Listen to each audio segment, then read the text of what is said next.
Dear students, നമ്മൾ ഈ വീഡിയോയിൽ ഡിസ്കസ് ചെയ്യാൻ പോകുന്നത് +2 HSC +2ൻ്റെ ഇംഗ്ലീഷ് വിഭാഗത്തിൽ ആറാമത്തെ ചാപ്റ്റർ റോബർട്ട് ഫ്രോസ്റ്റിൻ്റെ മെൻറ്റിംഗ് ബോൾ ആയിരുന്നു. അപ്പോൾ ആ പോമിൻ്റെ എക്സ്പ്ലനേഷൻ നമ്മൾ തൊട്ട് മുമ്പത്തെ വീഡിയോയിൽ മനസ്സിലാക്കിയതാണ്. അപ്പോൾ ഈ വീഡിയോയിൽ ഈ ലെസണിൽ നിന്നുള്ള അല്ലെങ്കിൽ ഈ പോമിൽ നിന്നുള്ള പ്രധാനപ്പെട്ട ക്വസ്റ്റ്യൻ ആൻസേഴ്സാണ് നമ്മൾ ഡിസ്കസ് ചെയ്യാൻ പോകുന്നത്. അപ്പോൾ ഇത് 6th ചാപ്റ്ററായിട്ടാണ് വരുന്നത്. അപ്പോൾ നമുക്ക് ഇതിലെ ക്വസ്റ്റ്യൻ ആൻസേഴ്സ് നോക്കാം. ആദ്യത്തെ ക്വസ്റ്റ്യൻ ഇങ്ങനെയാണ്: Why does the poet say that there is something that doesn't love a wall? എന്തുകൊണ്ടാണ് റോബർട്ട് ഫ്രോസ്റ്റ് പറയുന്നത് എന്തോ ഉണ്ട്, മതിലുകളെ ഇഷ്ടപ്പെടാത്ത എന്തോ ഒന്നുണ്ട് എന്ന് അദ്ദേഹം പറയുന്നത് എന്തുകൊണ്ടാണ്? അപ്പോൾ അതിൻ്റെ ആൻസർ ഇങ്ങനെയാണ്: Because that something gets under the wall to knock the stones over and send the wall's stone to the sun like the wall was exploded. അതായത് എന്തോ ഒന്നുണ്ട്, അത് ഭൂമിയുടെ അടിയിൽ നിന്നും ഈ മതിലുകളെ എക്സ്പ്ലോഡ് ചെയ്ത് തെറിപ്പിച്ച് കളയുന്ന എന്തോ ഒന്നും ഉണ്ട്. In the first sentence of 4 lines, Frost mentions a force that makes gaps in farm walls. അതായത് ഈ ഫാം ലാൻഡ്, അതായത് കൃഷി ഇടത്തിലുള്ള ഈ തോട്ടങ്ങളെ പൊട്ടിച്ചു കളയുന്ന എന്തോ ഒരു ശക്തി ഉണ്ട് എന്നുള്ളതിനെ പറ്റിയിട്ടാണ് ഈ മെൻറ്റിംഗ് ബോൾസ് എന്ന് പറയുന്ന കവിതയിലെ ആദ്യത്തെ 4 വരികൾ പറയുന്നത്.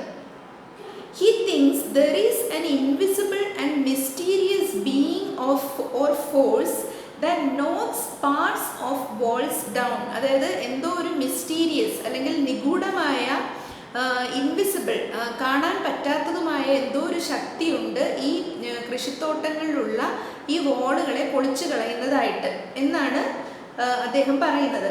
Something there is that doesn't love a wall. One phrase the poet uses suggests that this force is nature. അപ്പോൾ പോയറ്റ് പറയുകയാണ്, ഒരുപക്ഷെ ഇത് പ്രകൃതിയിലുള്ള സ്വന്തമായിട്ടുള്ള എന്തോ ഫോഴ്സ് ആയിരിക്കാം, അല്ലെങ്കിൽ he thinks the destructive force is frost in the ground. അല്ലെങ്കിൽ ഇത് അദ്ദേഹത്തിൻ്റെ ആദ്യത്തെ വരിയിൽ പറഞ്ഞിരിക്കുന്ന പോലെ ഭൂമിക്കടിയിൽ നിന്ന് ഭൂമി തണുത്തുറഞ്ഞ് സ്വെല്ല് ചെയ്ത് അല്ലെങ്കിൽ മുഴച്ച് മുകളിലേക്ക് വന്ന് പൊട്ടിത്തെറിച്ച് പോകുന്ന ആ രീതിയിലായിരിക്കാം ഇത് നശിച്ചു പോയിരിക്കുന്നത്. ഇങ്ങനെ പല രീതിയിലുള്ള അനുമാനങ്ങളാണ് കവി പറഞ്ഞിരിക്കുന്നത്. അപ്പോൾ ഇതൊക്കെയാണ് ഈ ക്വസ്റ്റ്യൻ്റെ പോയിൻറ്റ്സ്, ഉത്തരത്തിലെ പോയിൻറ്റ്സ് ആയിട്ട് വരുന്നത്. പിന്നെ നിങ്ങൾക്ക് ചിന്തിച്ച് നിങ്ങളുടെ ഒരു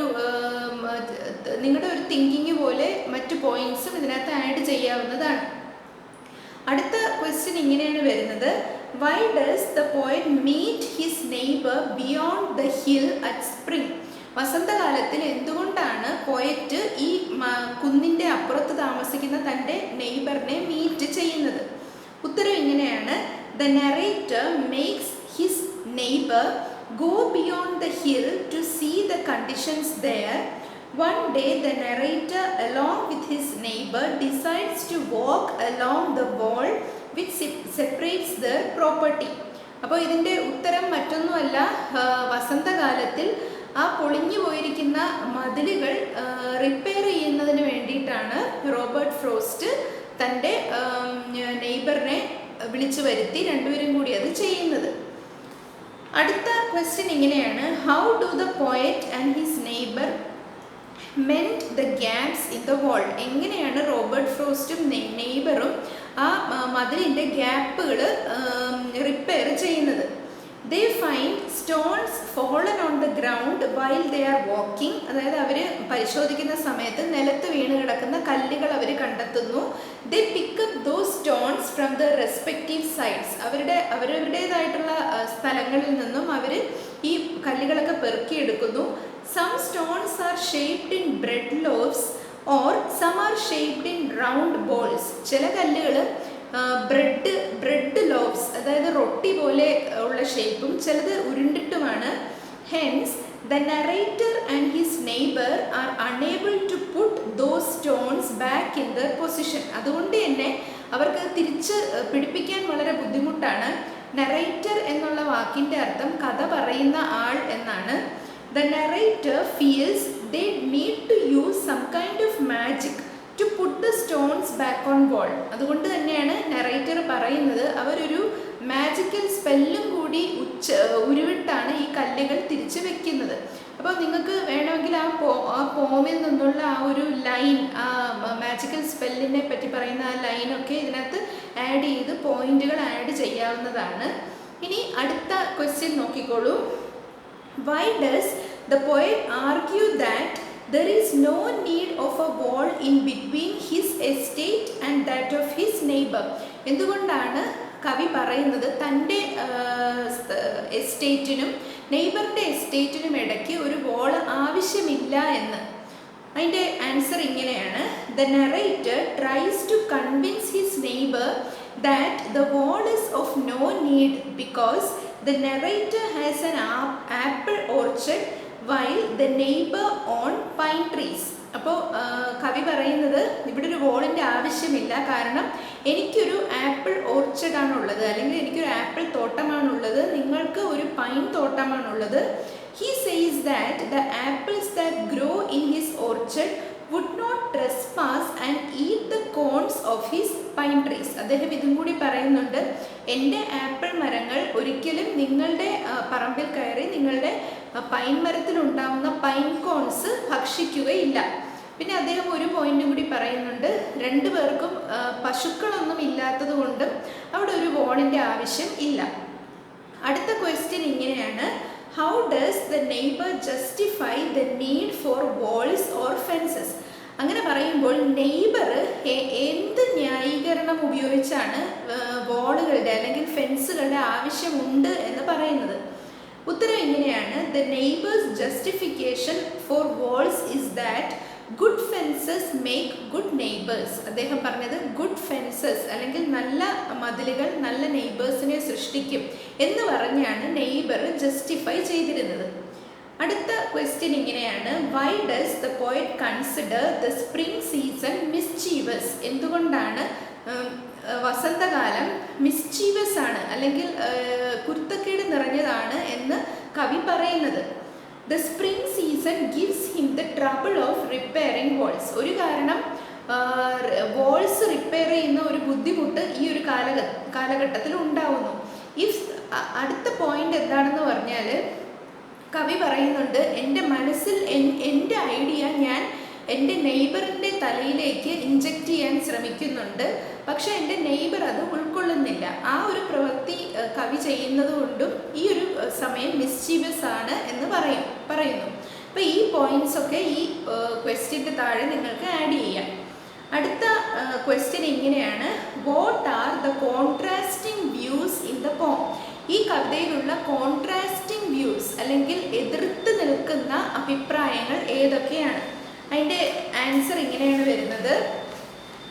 The two neighbors disagree over the need of a wall to separate their properties. ഈ രണ്ട് അയൽപക്കക്കാരും മതിലിൻ്റെ ആവശ്യകതയെ പറ്റി വിഭിന്നമായിട്ടുള്ള അഭിപ്രായം ഉള്ളവരാണ്. Not only does the wall act as a divider in separating the properties, but also acts as a barrier to friendship or communication. ഈ wall എന്ന് പറയുന്നത് രണ്ട് പ്രോപ്പർട്ടീസിനെ മാത്രമല്ല ഡിവൈഡ് ചെയ്യുന്നത്, എന്നാൽ രണ്ട് വ്യക്തികൾക്ക് ഇടയിലുണ്ടാകുന്ന സൗഹൃദത്തിനെയും ആശയവിനിമയത്തിനെയും ഒക്കെ ഡിവൈഡ് ചെയ്യുന്നതാണ് ഈ wall. From the narrator's view, the barriers lead to alienation and emotional isolation and loneliness. അപ്പോൾ നമ്മുടെ കവിയുടെ അഭിപ്രായത്തിൽ ഈ ഒരു ബാരിയേഴ്സ്, ഈ ഒരു തടസ്സങ്ങൾ എന്ന് പറയുന്നത് അലീനേഷൻ അല്ലെങ്കിൽ ഒറ്റപ്പെടൽ, ഇമോഷണൽ ഐസൊലേഷൻ അതായത് വികാരപരമായിട്ടുള്ള മാറ്റി നിർത്തൽ, ലോൺലിനെസ് ഒറ്റപ്പെടൽ, ഇതിനൊക്കെ കാരണമാകുന്നതാണ് ഈ ഒരു മതിൽ. അടുത്ത ക്വസ്റ്റ്യൻ ഇങ്ങനെയാണ്. Elaborate the idea in the following line in A paragraph. ഈ ലൈനിലുള്ള ഐഡിയ ഒരു പാരഗ്രാഫ് ആക്കി എഴുതണം. ലൈൻ ഏതാണ്? Good fences make good neighbours. അപ്പോൾ നമുക്ക് നോക്കാം ഇതിൻ്റെ ഉത്തരം എങ്ങനെയാണ് വരുന്നതെന്ന്. Good fences make good neighbours. This is an old saying that seems to imply that you can be better neighbors if there are boundaries. That way you don't end up fighting over what property is whose.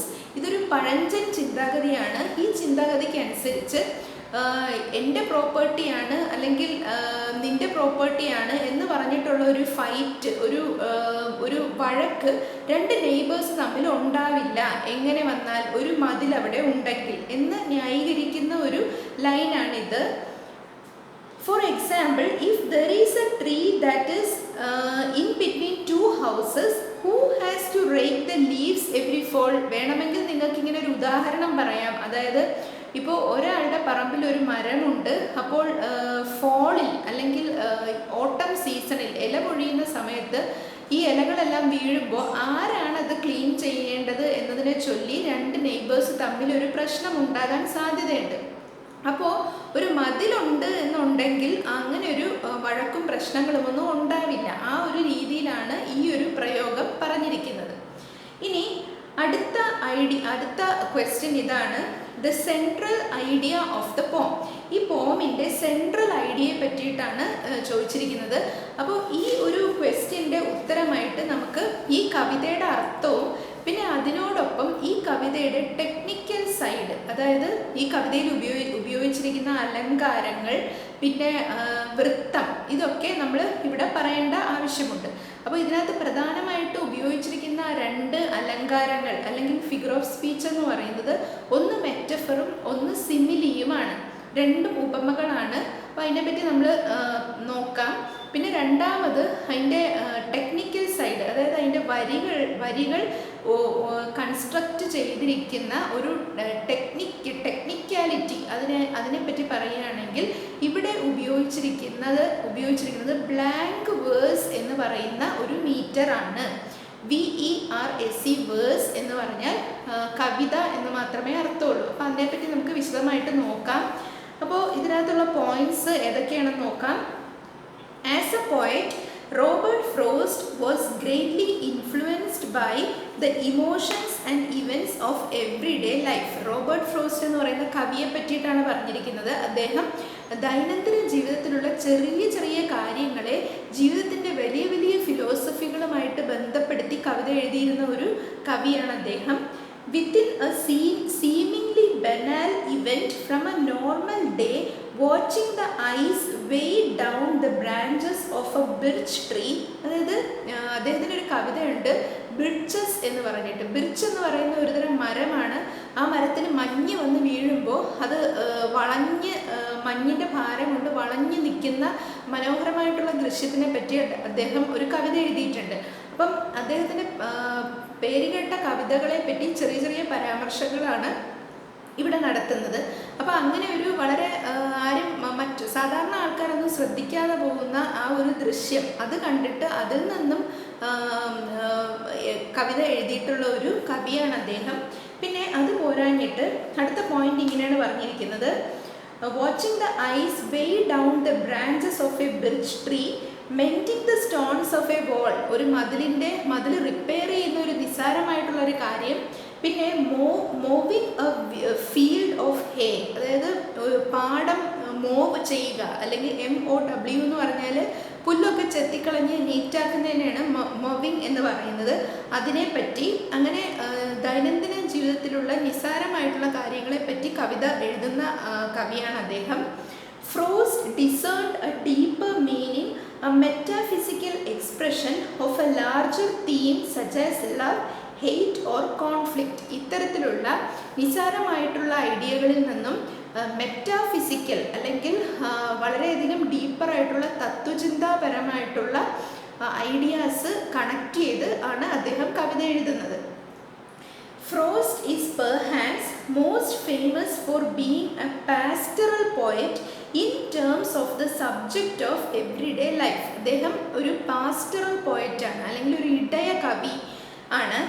Many of his most famous poems such as Mending Wall and Stopping by Woods on a Snowy Evening are inspired by the natural world, particularly his time he spent as a poultry farmer in New Hampshire. അതായത് അദ്ദേഹം new Hampshire എന്ന് പറയുന്ന സ്ഥലത്ത് ഒരു poultry farmer, അതായത് ഈ പക്ഷികളെ കോഴികളെയൊക്കെ പരിപാലിക്കുന്ന ഒരു ഫാമറായിട്ട് അദ്ദേഹം ജീവിച്ചിരുന്ന ആ ഒരു കാലഘട്ടത്തിലാണ് ഇത്തരത്തിലുള്ള പ്രകൃതിയുമായിട്ട് ഇണങ്ങി നിൽക്കുന്ന കവിതകൾ അദ്ദേഹം എഴുതിയിരുന്നത്.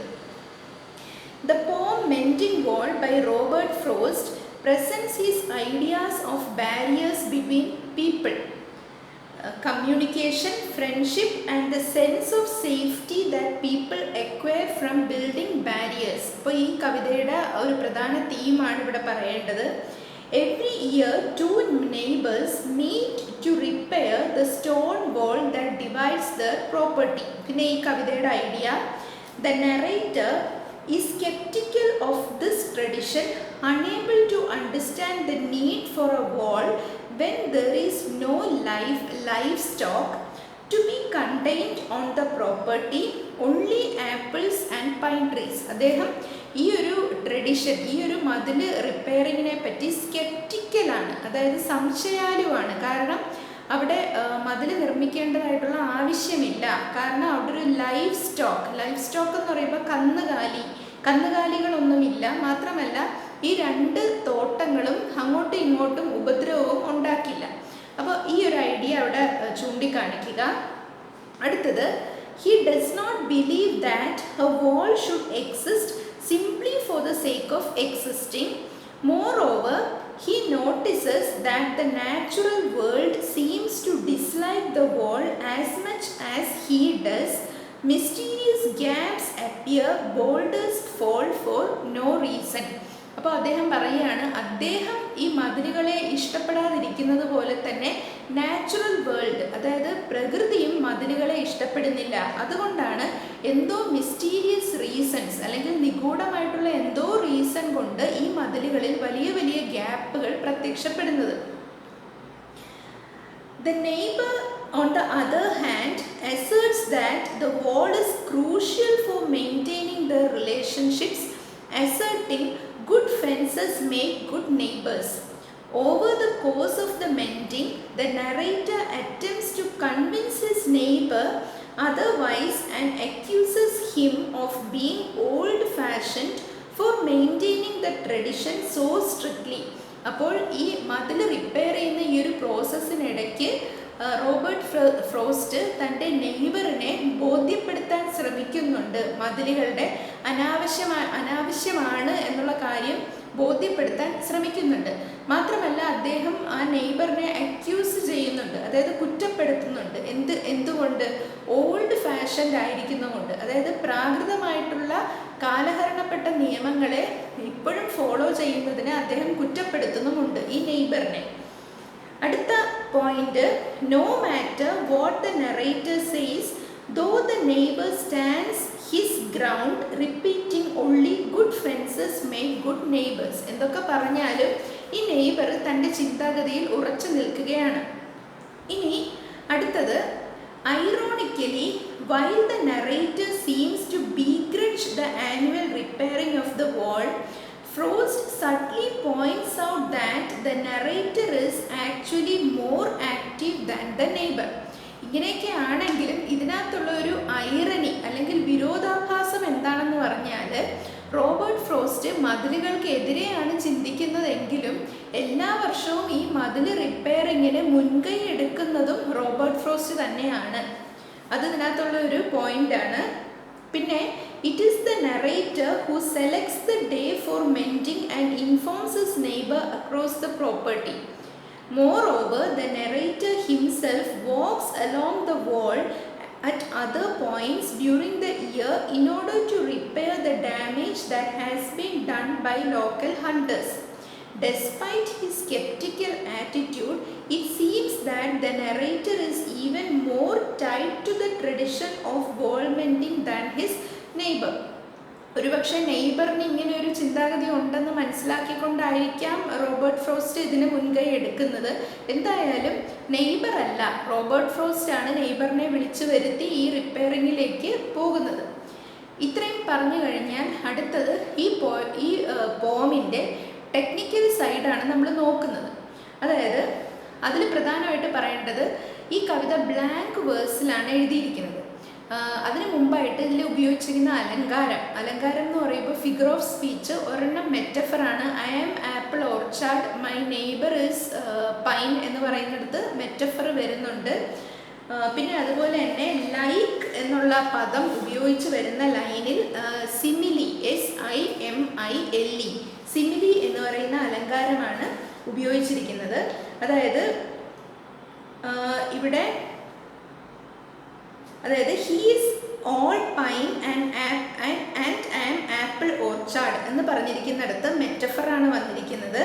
പിന്നെ ഇനി അടുത്തത് നമുക്ക് ഇതിൻ്റെ ടെക്നിക്കൽ സൈഡ് നോക്കാം. അതായത് വൃത്തം എന്ന് പറയുമ്പോൾ താളമാണ് അവിടെ നമ്മൾ മനസ്സിലേക്ക് കൊണ്ടുവരേണ്ടത്. ഇവിടെ ബ്ലാങ്ക് വേഴ്സ് ആണ് ഉപയോഗിച്ചിരിക്കുന്നത്, VERSE വേഴ്സ്. അപ്പോൾ ഈ കവിത ബ്ലാങ്ക് വേഴ്സിലാണ് എഴുതിയിരിക്കുന്നതെന്ന് നമ്മൾ കണ്ടുപിടിക്കുന്നത് എങ്ങനെയാണെന്ന് പറഞ്ഞാൽ, ഒന്നാമത്തെ ട്രിക്ക് അതിൻ്റെ ലാസ്റ്റ് വേർഡുകൾ ചെക്ക് ചെയ്ത് നോക്കുക, റൈം സ്കീം ഫോളോ ചെയ്യുന്നുണ്ടോ എന്ന് നോക്കുക. അതായത് എൻഡിങ് വേർഡുകൾ തമ്മിൽ സൗണ്ടിൽ ചേർച്ചയുണ്ടോ നോക്കുക. ഇവിടെ നോക്കുമ്പോൾ എൻഡ് വേർഡ്സ് തമ്മിൽ യാതൊരു റൈമും വരുന്നില്ല. അപ്പോൾ അങ്ങനെ അതാണ് ഫസ്റ്റ് ബ്ലാങ്ക് വേഴ്സ് ആണെന്ന് കണ്ടുപിടിക്കാനുള്ള ആദ്യത്തെ ടെക്നിക്ക്. രണ്ടാമത്തെ ടെക്നിക്ക് എന്ന് പറഞ്ഞാൽ ബ്ലാങ്ക് വേഴ്സ് എന്ന് പറഞ്ഞാൽ അയാംബിക് പെൻറ്റാമീറ്റർ ആണ്. Iambic IAMBIC. അയാംബിക് എന്നുള്ള വാക്കിൻ്റെ അർത്ഥം ഒരു അൺസ്ട്രെസ്ഡ് സിലബിളും അത് കഴിഞ്ഞ് ഒരു സ്ട്രെസ്ഡ് സിലബിളും വരുന്നതിനെയാണ് അയാംബിക് എന്ന് പറയുന്നത്. അപ്പോൾ അങ്ങനെ പറയുമ്പോൾ ചിലർക്ക് അറിയാൻ പാടില്ലായിരിക്കും എന്താണ് ഈ സിലബിൾ എന്ന് പറയുന്നത്. നമുക്ക് ഒറ്റയ്ക്ക് എടുക്കാൻ പറ്റുന്ന ഒരു ശബ്ദക്കൂട്ടമാണ് സിലബിൾ. ഒരു എക്സാമ്പിൾ പറയുകയാണെങ്കിൽ ആപ്പിൾ എന്ന് പറയുമ്പോൾ അതിനകത്ത് 2 സിലബിൾ ഉണ്ട്. Apple 2 syllable.